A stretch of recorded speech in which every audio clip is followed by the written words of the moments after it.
Hi everyone! Today I want to talk about how to fight fatigue and improve energy levels naturally. Now, it's important to keep in mind that the cause of fatigue is going to be different for everyone. We need to address the underlying cause, avoid factors that contribute to fatigue, and add things to both our diet and lifestyle that can help improve energy levels. By addressing these three factors, we'll be creating more balance and harmony in the body, instead of merely masking or covering up the symptom. For example, if someone has an iron deficiency, drinking more caffeine is not going to fix the deficiency which is causing the fatigue. I don't believe in giving quick fix advice.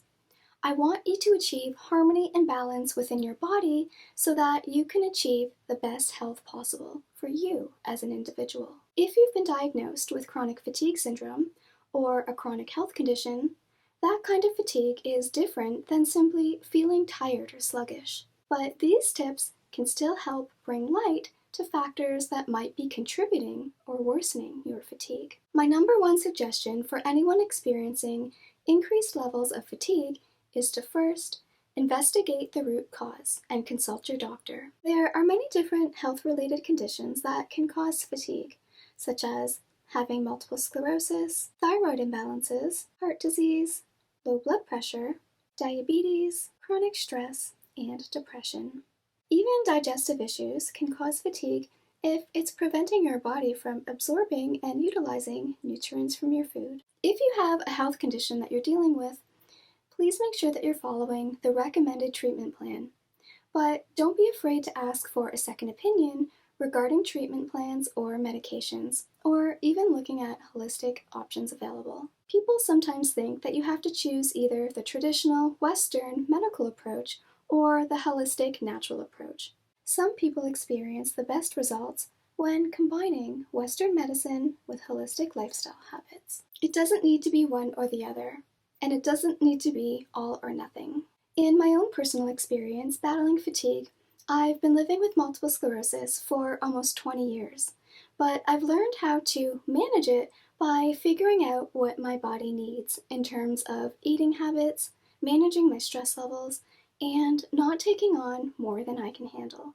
Back in 2001, when my symptoms were at their worst, I owned a clothing store at the time. There were days where I would show up in the morning, close and lock the door behind me, and take a nap on my studio floor. The only suggestion that my doctor gave me was to drink more coffee.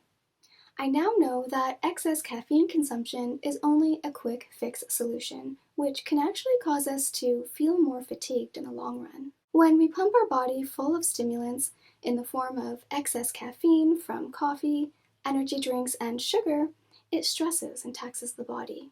In excess, too much caffeine can have a diuretic effect and can contribute to dehydration and an electrolyte imbalance, especially in hot weather or if you're not keeping up with your hydration.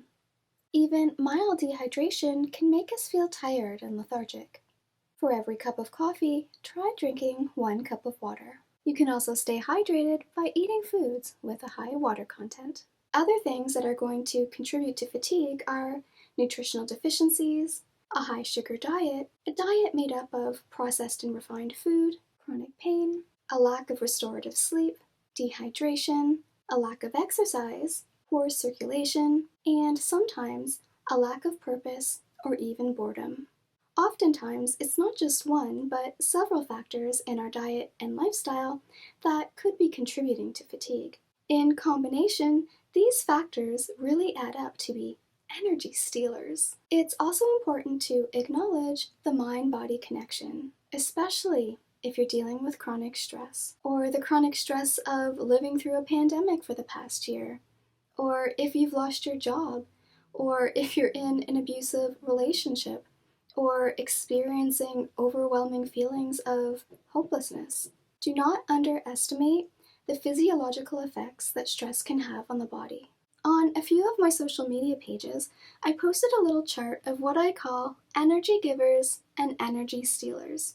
I'll share a few of these examples with you here. Some examples of energy givers are being well nourished compared to having nutritional deficiencies, which would be an energy stealer.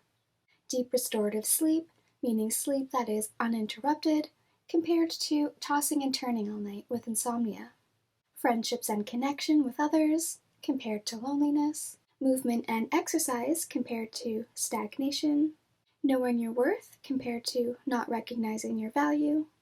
And giving, as long as you're not giving more than you have, whether it's emotionally, physically, energetically, or financially. I'll put a link to that post in the description box below. And pay attention to who or what you hold space for, whether it's a person, a job, or a belief system. Pay attention to what uplifts you and what drains your energy. As far as deficiencies, let's look at the top nutritional deficiencies that contribute to fatigue. I'm only going to talk about the top 4 because there's actually so many different deficiencies, and if I were to list them all, this video would be way too long. And depending on the individual, these are going to be different for everyone. For example, someone on statin drugs for lowering cholesterol, or those diagnosed with MS or fibromyalgia, might be low in coenzyme Q10, which contributes to fatigue. Or someone with thyroid imbalances might be low in iodine or selenium. This is why it's so important to first pinpoint any health-related causes. So I'm just going to mention the most common ones for now. Number 1 is B12. It's important to know that the body does store B12 in the liver. So if you decide to take a supplement and you've never had your blood levels checked before, please go get a simple blood test so you know what your levels are before taking a supplement. It's generally regarded as safe to supplement with B12, but it is possible to take too much. Other B vitamins are also important for energy, so try to make sure that you're eating a wide range of foods that contain B vitamins, like sweet potatoes, avocado, and nuts and seeds. Number 2, iron. Iron is also extremely important for maintaining good energy levels, but this is also a substance that stores in the body, so please make sure that you know what your blood levels are before taking a supplement. And if you do decide to take a supplement, take it with vitamin C to increase absorption. Number 3, vitamin D, also known as the sunshine vitamin. Low levels of vitamin D have been associated with fatigue and depression. In supplement form, vitamin D3 is best absorbed, which brings me to tip number 4, magnesium. Magnesium activates vitamin D, so it can properly be absorbed and utilized. Even though magnesium is known as a relaxation mineral, when we're under a lot of stress, we actually need more magnesium. Magnesium acts like a spark plug for the adrenal glands and for the energy system of every cell in the body. When the body and mind are stressed, the adrenal glands start using more magnesium. And if we don't get enough through food or supplements, we start depleting our stores, and our adrenal glands become exhausted, leading to fatigue. One of my favorite foods for magnesium is hemp seeds. Remember, there are many different causes of fatigue, from deep cellular imbalances like mitochondrial dysfunction, living with a chronic health condition, and even depression. No matter what the underlying cause, it is possible to see improvements when we take a holistic approach to health and address all of these areas.